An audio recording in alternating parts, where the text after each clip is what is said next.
Bonjour, je suis le pasteur Eman et j'anime l'émission Le Pain Vivant Quotidien.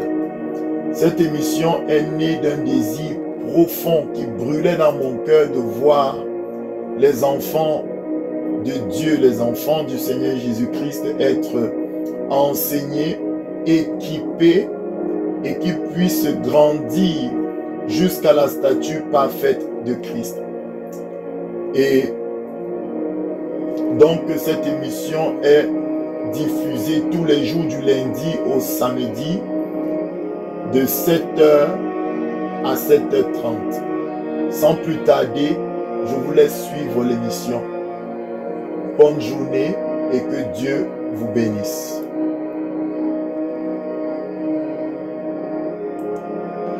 Bonjour bien-aimés, bienvenue dans votre émission Le Pain Vivant Quotidien. Alors, avant d'aller plus loin, nous allons remettre un moment entre les mains de Dieu. Seigneur Jésus, Papa, je te bénis pour ces moments. Je prie que ta grâce vienne couvrir ces moments et que, Papa, la parole que tu as mise sur ma bouche ce matin puisse bénir un de tes enfants, puisse restaurer, guérir, puisse éclairer, ouvrir les yeux, Papa, édifier, fortifier quelqu'un. C'est dans le nom puissant de Jésus que je t'ai prié. Amen. Alors, bien-aimés, j'ai dit, on est dans notre grand thème, l'autodélivrance. Ça fait déjà pratiquement plus d'un mois que je parle du grand thème, l'autodélivrance. Ce grand thème a été découpé en chapitres. On a vu chapitre 1, chapitre 2, chapitre 3, chapitre 4, chapitre 5.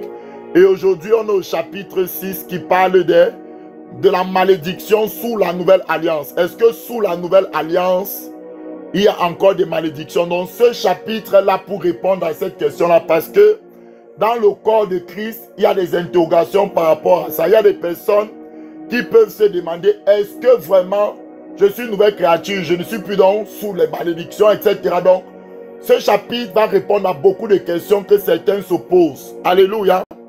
Est-ce que sous la nouvelle alliance, il y a encore des malédictions? Ce chapitre va répondre à cela. Donc, sans plus tarder, je vais afficher certaines définitions que j'ai écrites par la grâce de Dieu.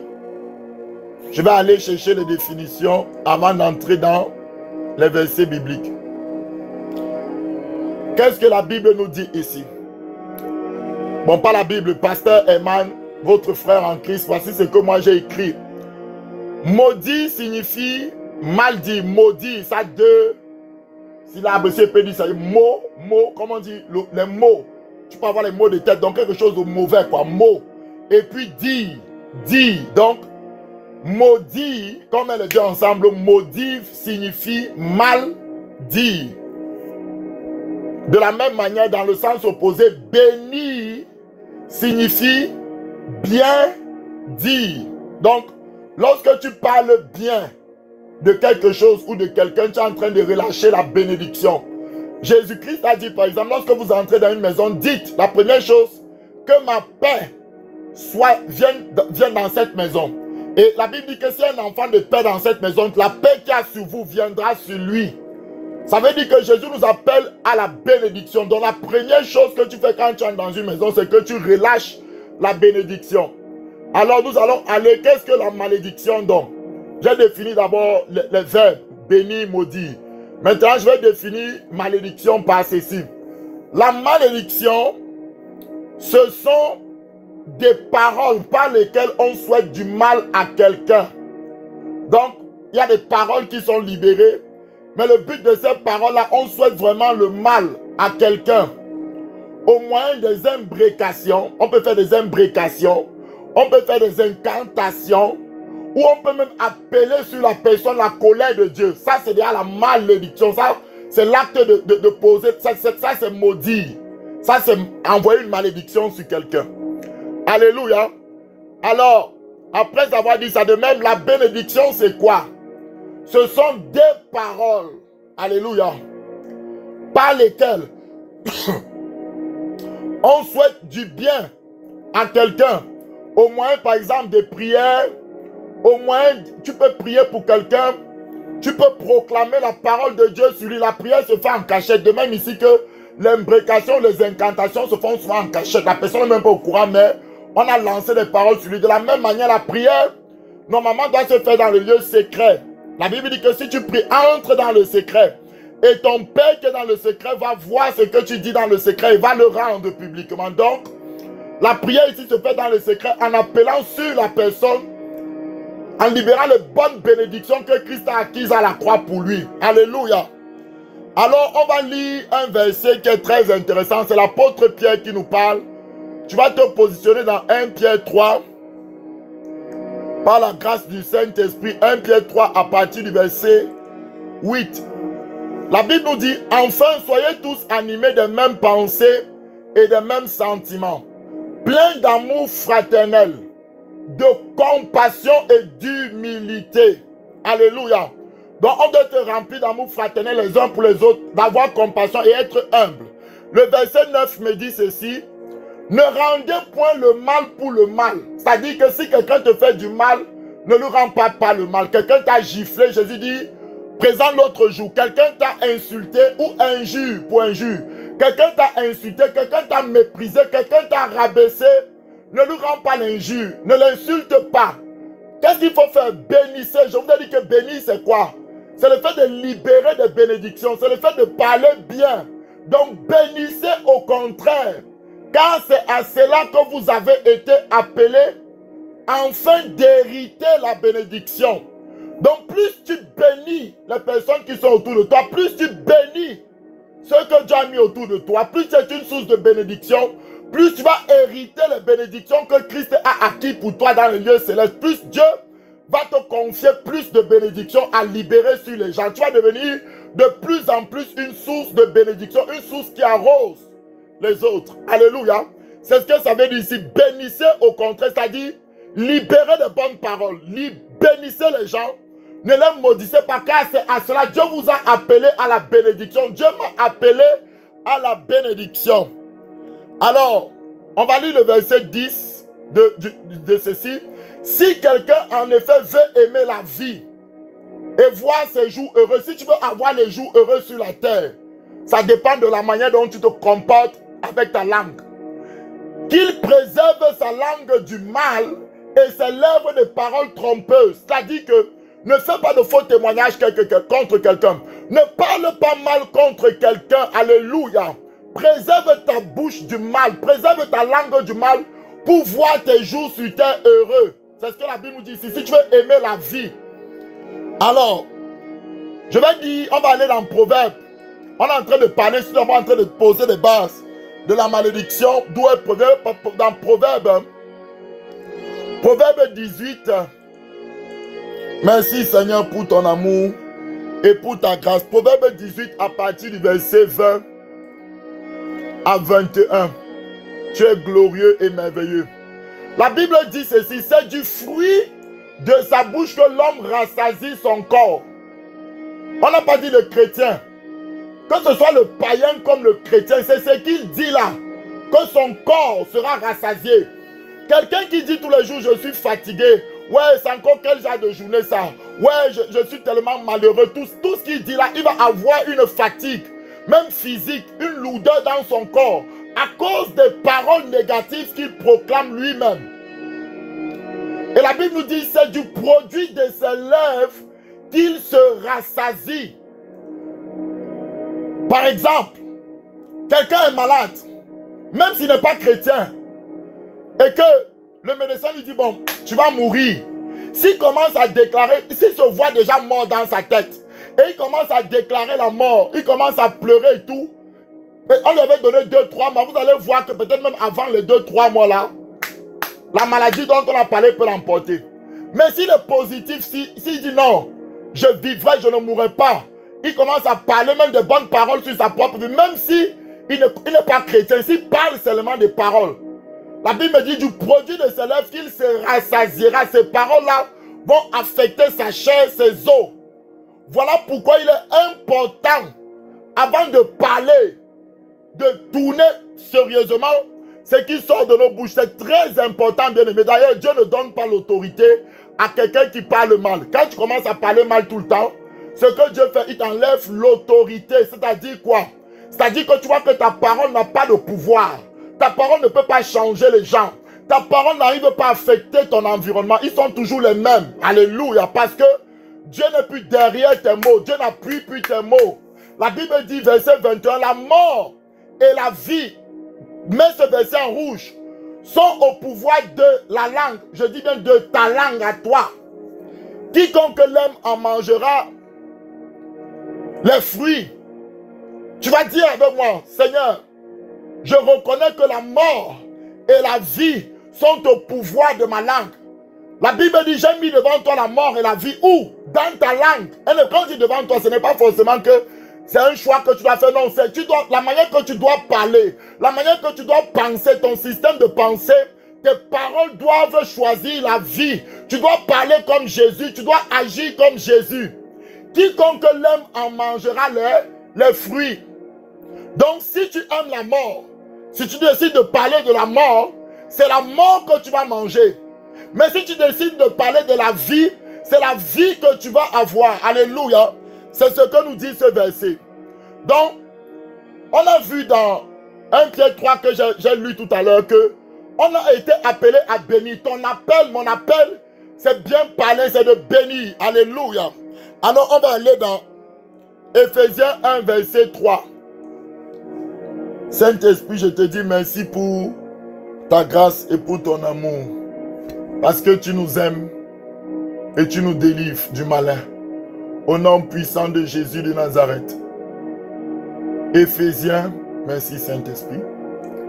Éphésiens 3. Éphésiens 1, verset 3.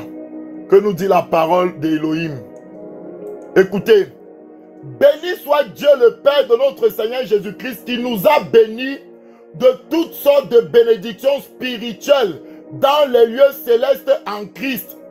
Donc le Seigneur Jésus nous a bénis de toutes sortes de bénédictions spirituelles dans les lieux célestes en Christ. C'est l'héritage dont je vous ai parlé au chapitre 5. Donc, il y a un héritage spirituel. Lorsque tu entres en possession de cet héritage par la révélation, quand Jésus te révèle pourquoi donc les bénédictions spirituelles qui sont autour de toi, ce sont ces bénédictions-là maintenant que tu vas relâcher sur les gens.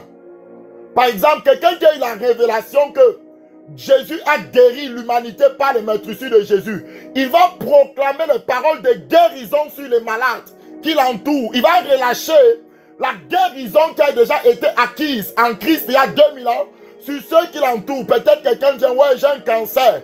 Il va dire, je maudis ce cancer. Dans le nom puissant de Jésus, je proclame la guérison sur toi.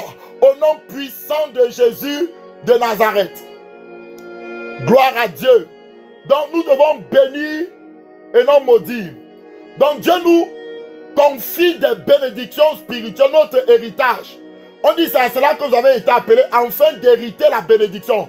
Plus tu bénis, plus tu fais ce à quoi tu as été appelé, plus l'héritage spirituel de bénédiction dans les lieux célestes que tu as acquis te sont révélés. Alors je vais dire quelque chose ici et puis je vais donner un verset. Dans le monde spirituel, il y a 3 catégories d'esprits. Le royaume des cieux, Dieu et ses anges. Nous, les êtres humains, que ce soit la nouvelle création comme l'ancienne création, je peux la mettre là-dedans, l'esprit humain, alléluia. Et puis, le royaume des ténèbres, Satan et ses démons. La première catégorie d'esprit, c'est-à-dire la catégorie de Dieu, le royaume de Dieu et ses anges, peuvent bénir comme ils peuvent maudire. Dieu a libéré des malédictions sur Israël dans Deutéronome 28, où il disait que voici les bénédictions qui vont s'attacher à vous si vous obéissez à la loi. Mais si vous désobéissez, voici les malédictions. Vous pouvez aller lire Deutéronome 28. Dieu a dit toutes les malédictions qu'Israël devait subir si Israël désobéissait. Ce n'est pas Satan qui a dit, c'est Dieu. Et Dieu veille sur sa parole pour l'accomplir. Et on a vu que la plus grande des malédictions, c'était la déportation. Il dit que je vais vous déporter de la terre de Canaan que je vous ai donnée. Et il a ajouté que si vous vous repentez sérieusement, je vais vous retirer des nations où je vous avais dispersé. Je vais vous ramener dans la terre. Et c'est ce qui s'est passé lors de la déportation. Donc, comme le peuple avait tellement péché, Dieu les avait déportés à Babylone 70 ans. Et puis quand ils se sont repentis, Dieu les a ramenés. Alléluia. Donc nous voyons que Dieu bénit beaucoup plus parce qu'il est lent à la colère. Mais il y a aussi des malédictions que Dieu avait libérées dans l'Ancien Testament. Il faut comprendre ça. Ça c'est clair. Pour ceux qui désobéissaient. On regarde maintenant pour les hommes. Je vous ai dit que bénir c'est bien parler. Me dit c'est mal parler. Parle souvent beaucoup plus mal qu'ils ne bénissent. Parce que bénir c'est la nature de Dieu. Pour bénir, il faut vraiment avoir la nature de Dieu. L'homme est souvent pessimiste. L'homme est souvent, il aime souvent voir le côté négatif et parler toujours négativement. Il y a la jalousie donc. Il y a beaucoup de choses qui peuvent motiver les paroles des hommes. Est-ce que vous me comprenez donc? Mais les chrétiens, Dieu nous dit bénissez ceux qui vous maudissent. Vous voyez? Faites du bien à ceux qui vous font du mal. Priez pour ceux qui vous persécutent. Donc, nous sommes appelés à la bénédiction. Maintenant, la troisième catégorie, elle maudit seulement. Elle ne peut même pas bénir. Satan ne pourra jamais te bénir. Même quand Satan te dit que tu es béni, c'est la malédiction. Souvenez-vous de la femme qui avait l'esprit de Python. Elle parlait de belles paroles sur Paul et Silas tous les jours. Ce sont des grands serviteurs de Dieu que Dieu a envoyés. Ils prêchent le salut. Ce qu'elle disait était vrai. Mais Paul, chaque fois qu'elle disait ça, elle parlait bien. Ça avait l'air d'être des bénédictions. Mais en fait, c'était des malédictions. Ça dit que quand il parlait comme ça, là, en fait, Paul devenait de plus en plus lourd. Il était fatigué. La Bible dit à un moment, il était agacé, fatigué. Et il a chassé l'esprit de Python. Donc il y a même des prophéties qui sont données par l'esprit de Python, par l'esprit du diable. Ça peut te faire du bien, mais ça va voler quelque chose. Ça va voler ta force spirituelle. Ça va voler ton énergie spirituelle. Donc l'ennemi ne sait pas bénir, lui maudit seulement. Donc ça, c'est des choses que nous devons comprendre. Alors nous allons, j'ai parlé de trois catégories. Et dans le monde spirituel, il y a les rangs. Dieu est l'esprit suprême, il est au-dessus de tout. Donc lorsque Dieu te bénit, personne ne peut ôter cette bénédiction-là parce que ce que Dieu a dit, il va l'accomplir par la parole. Lorsque Dieu aussi te maudit, bien aimé, à moins que tu te répandes, même si tu vas voir quel prophète, parce que le prophète est soumis à Dieu, ou le pasteur, ou qui que ce soit, il ne pourra pas enlever la malédiction là, sauf si tu te répands et tu reviens à Dieu, et Dieu lui-même va revenir et va ôter les paroles, les choses qu'il avait déjà commencé à faire de négatif dans ta vie. Est-ce que vous comprenez? Maintenant, si l'homme te maudit, l'homme peut briser la malédiction. Parce qu'il faut savoir qu'en Christ, nous sommes assis dans les lieux célestes ici, en Christ, au 3e ciel. À la droite de Dieu, c'est la position la plus proche de Dieu. C'est la position la plus élevée au ciel. Après le trône de Dieu, c'est la droite de Dieu. Jésus est assis là-bas et nous sommes en lui. Donc quand je dis par exemple que Dieu te bénisse, j'ai le pouvoir de bénir les nations. J'ai le pouvoir de bénir le président. Ce n'est pas la prétention. Selon la position spirituelle que j'ai en Christ, je peux libérer la bénédiction. Toi aussi, tu peux bénir. Parce que nous bénissons, parce que nous sommes à cette position spirituelle-là. Maintenant, le sorcier, ou celui qui n'est pas chrétien, qui est contrôlé par le 2e ciel-là, ou un sorcier, même s'il a trop de pouvoir, c'est au 2e ciel qu'il peut opérer, il peut maudire juste à partir du 2e ciel. Donc, la malédiction d'un sorcier peut être facilement brisée par un chrétien. Un chrétien peut briser la malédiction de sorcier. Vous comprenez? Donc, c'est des choses comme ça qu'on doit comprendre. Et la troisième catégorie, comme j'ai dit, ne fait que maudire. Elle, c'est Satan. Par exemple, Satan a réclamé Pierre pour le cribler comme le froment. Dans le monde des ténèbres, peut faire des réunions pour te récupérer. Ils font des incantations, des choses, les démons, pour te cribler. Mais Dieu aussi, par ses anges, va te protéger, car l'ange de l'Éternel campe autour de ceux qui le craignent. Alors, je vais lire un verset pour vous dire, donc, s'il y a une malédiction qui a été faite par un homme, un autre homme, avec une autorité supérieure à l'homme qui t'a maudit, peut briser cette malédiction. C'est comme ça que ça fonctionne. Pour que quelqu'un te bénisse, il faut qu'il soit spirituellement plus haut que toi. Alléluia. Donc, on va aller dans Hébreu pour voir ce que je viens de dire. Hébreu. Je te bénis, Seigneur, parce que tu es merveilleux. Tu es glorieux, Seigneur, Papa. Nous t'aimons, tu es le Dieu de gloire. Hébreu 7. Et tu vas te positionner à partir du verset 4 à 7. On va parler d'un truc qui est très intéressant là-bas. La Bible nous dit, considérez combien est grand celui auquel le patriarche Abraham donna la dîme du butin. Donc Abraham rencontre Melchisedec. Il donnait la dîme. Considérez combien Melchisedec était plus grand qu'Abraham. C'est ce que la Bible nous dit ici. Verset 5. Ceux des fils de Lévi qui exercent le sacerdoce, dont les sacrificateurs qui exercent le sacerdoce, ont d'après la loi l'ordre de lever la dîme sur le peuple, c'est-à-dire sur leurs frères.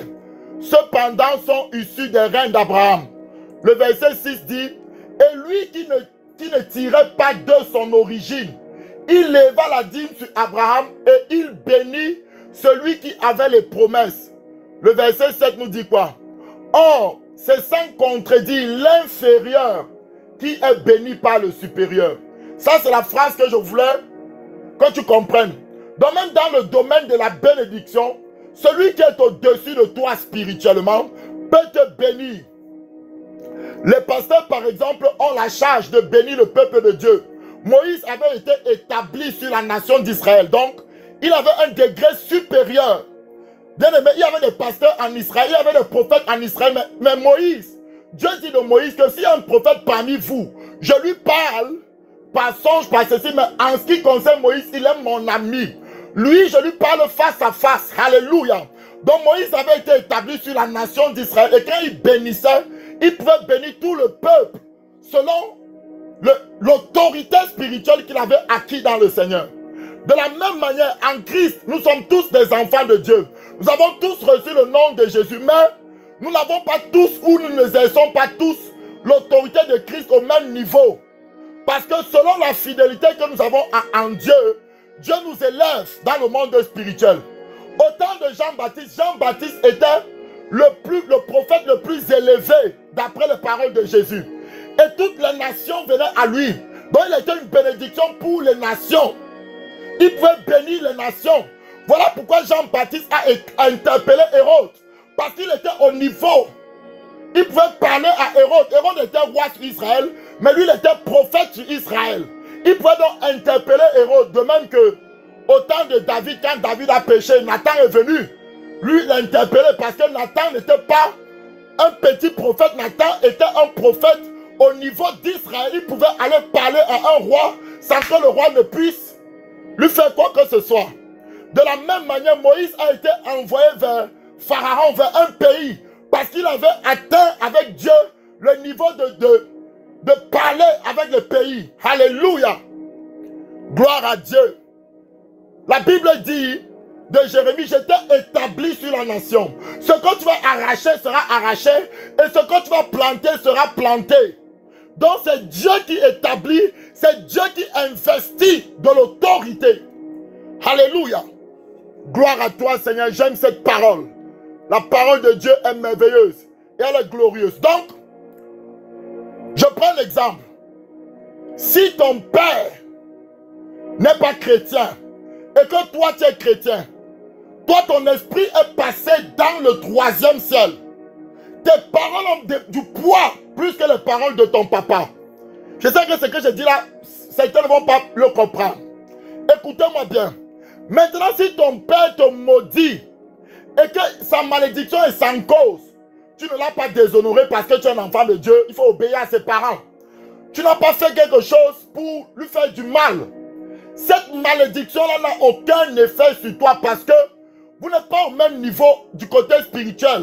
Un chrétien a plus d'autorité qu'un président de la République. Le président de la République va aller voir avec des sectes, avec Satan qui va l'établir. Son autorité vient du 2e ciel. Mais le chrétien, son autorité vient du 3e ciel. Alléluia. Du trône de Dieu. Voilà pourquoi Dieu nous demande même de prier pour ceux qui sont en autorité. Parce que lorsque nous prions pour les présidents de la République, nous les bénissons. Au lieu de mal parler, au lieu de les maudire, il y a une grâce qui vient sur eux. Alléluia. Alors bien aimé, je vais un peu déborder comme d'habitude. C'est le premier épisode. Mais soyez attentifs. Alors j'ai déjà établi que dans le monde spirituel, s'il y a une malédiction, il faut que quelqu'un ait le même niveau d'autorité ou supérieur pour briser cette malédiction. Voilà comment ça procède. ton père, normalement ton père qui t'a accouché, a plus d'autorité que toi, tant qu'il est vivant. S'il est en Christ, il a encore beaucoup d'autorité, donc tu dois l'honorer et c'est lui qui va te bénir. Amen. Maintenant, si ton père est païen, par exemple, et il t'a persécuté parce que tu as accepté le Seigneur, il t'a maudit. Il y a beaucoup de musulmans qui se sont convertis, on a fait leur deuil, on les a maudits, leurs parents les ont maudits. Mais là, la malédiction n'a jamais agi. Pourquoi? Parce que l'esprit, leur vie est cachée en Christ. Et la Bible dit que la malédiction sans cause et sans effet. Donc, quand tu es chrétien, tu as été ressuscité avec Christ, tu es assis dans les lieux célestes en Christ. Il y a certaines malédictions qui sont libérées sur ta vie qui ne peuvent pas t'atteindre.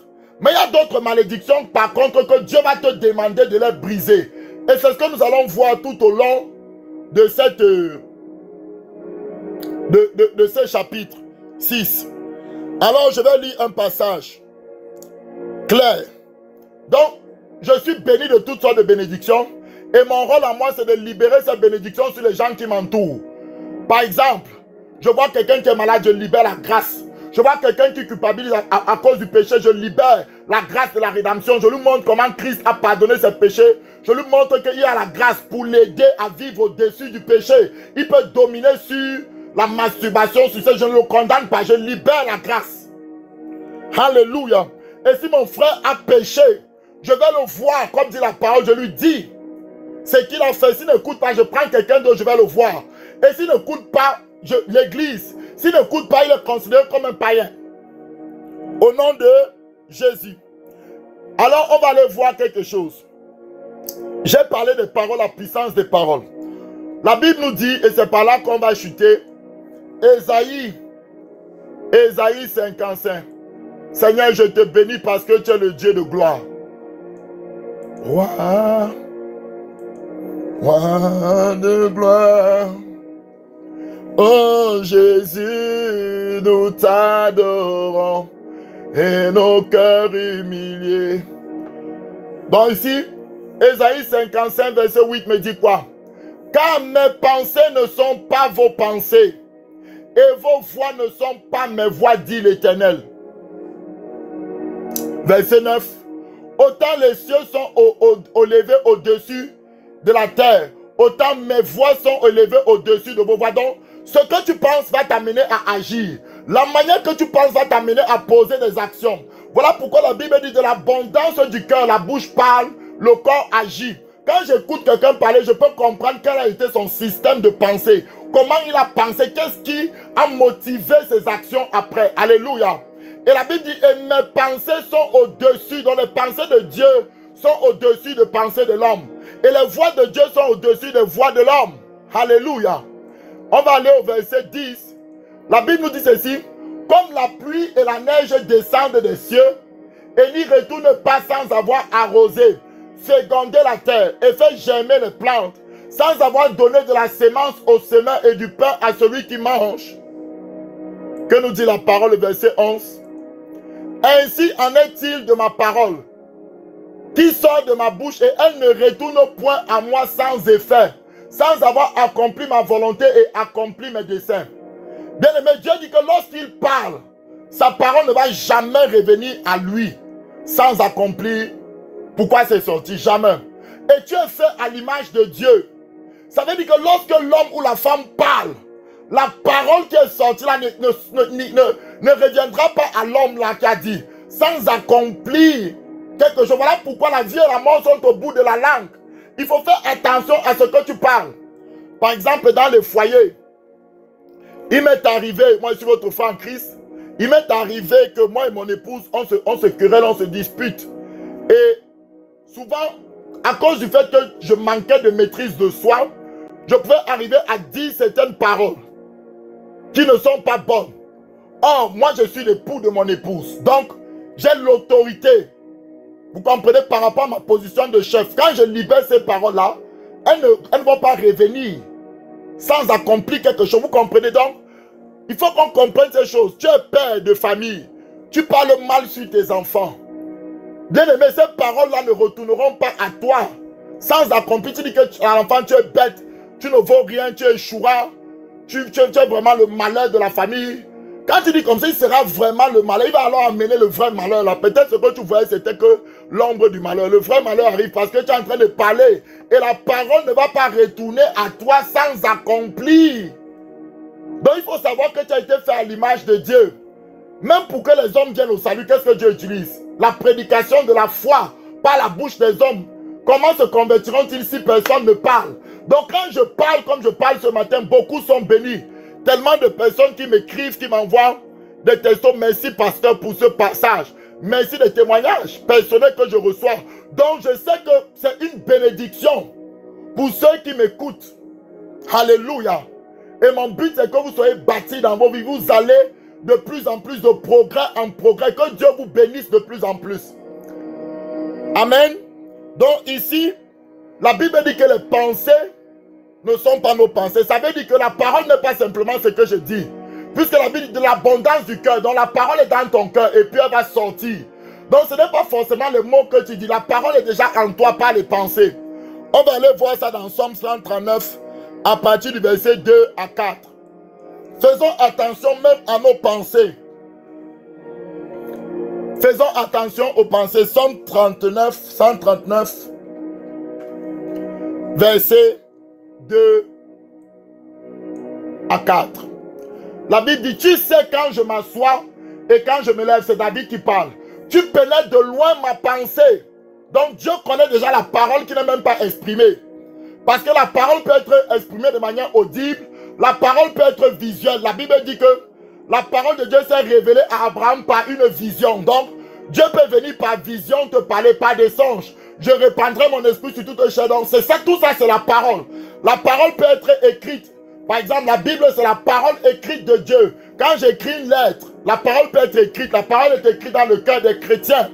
La Bible dit au verset 3 de ce passage, tu sais quand je marche et quand je me couche et tu pénètres toutes mes voies. Je vous ai dit que les pensées vont vous pousser à l'action. Voilà pourquoi Dieu veut commencer à contrôler la source, la motivation. Le verset 4 dit, car la parole n'est pas sur ma langue, que déjà, ô Éternel, tu la connais entièrement. La langue me permet d'émettre le son. La langue, c'est le moyen par lequel la parole va sortir. Mais dans la parole, ce n'est pas ce que je dis. La parole était en moi.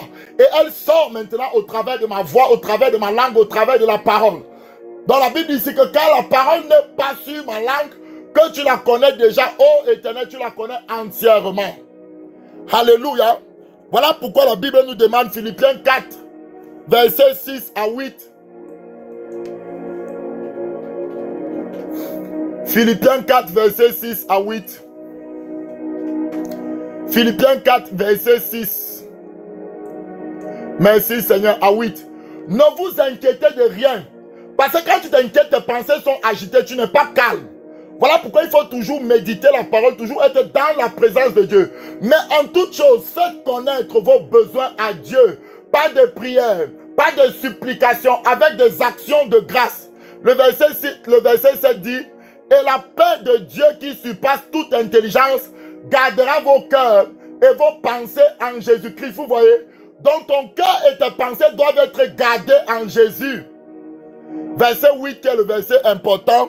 La Bible nous dit, au reste frère, que tout ce qui est vrai, la vérité de la parole écrite, des révélations que Dieu te donne, tout ce qui est honorable, l'honneur que tu dois donner aux autres et à toi-même, tout ce qui est juste, tout ce qui est pur, tout ce qui est aimable, tout ce qui mérite l'approbation. Non, si quelque chose ne mérite pas l'approbation, n'associe pas ta main là-dedans, laisse embrouiller. Ce qui est vertueux et digne de louange soit l'objet de vos pensées. Alléluia.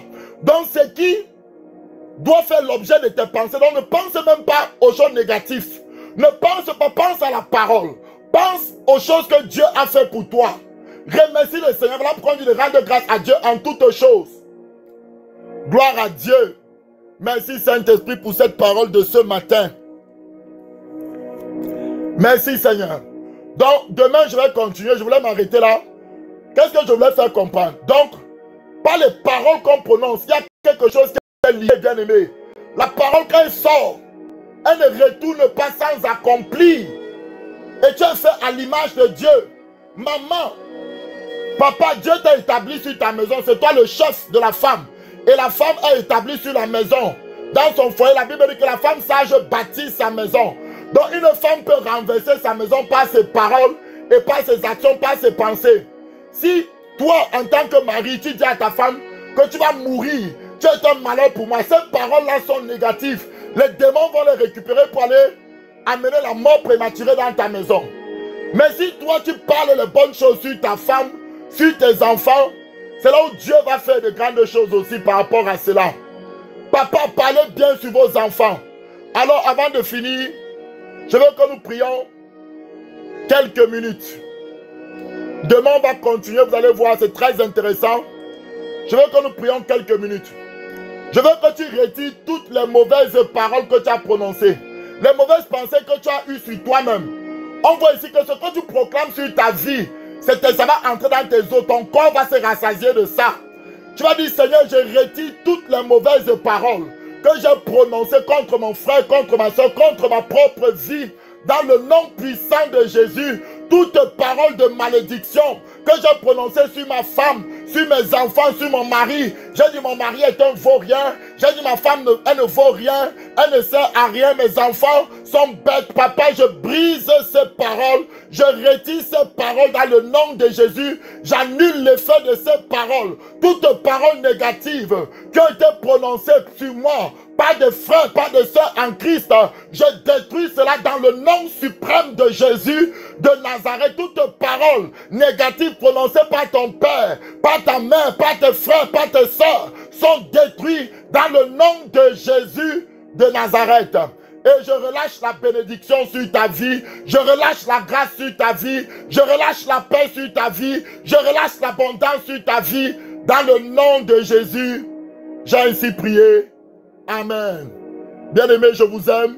On se retrouve à 12 h pour la prière. La Bible, le Seigneur Jésus a donné la vision. Priez sans cesse et il est notre maître. 12 h pile poil. Connectez-vous. On se retrouve pour la prière. On va intercéder pour que Dieu nous fasse grâce. Soyez bénis. C'est au nom de Jésus que j'ai prié. Amen. Merci d'avoir suivi cette émission et j'espère vraiment de tout cœur que vous avez été richement bénis. Alors, si vous avez des témoignages, des questions bibliques par rapport à certains sujets, n'oubliez pas de nous écrire à notre adresse mail qui sera mise dans la description de cette vidéo. Et puis, surtout, likez en cliquant sur le pouce, vous likez et vous partagez à vos connaissances, afin que le plus grand nombre puisse être aussi béni. Alors, on se retrouve pour d'autres épisodes. Soyez bénis au nom puissant de Jésus.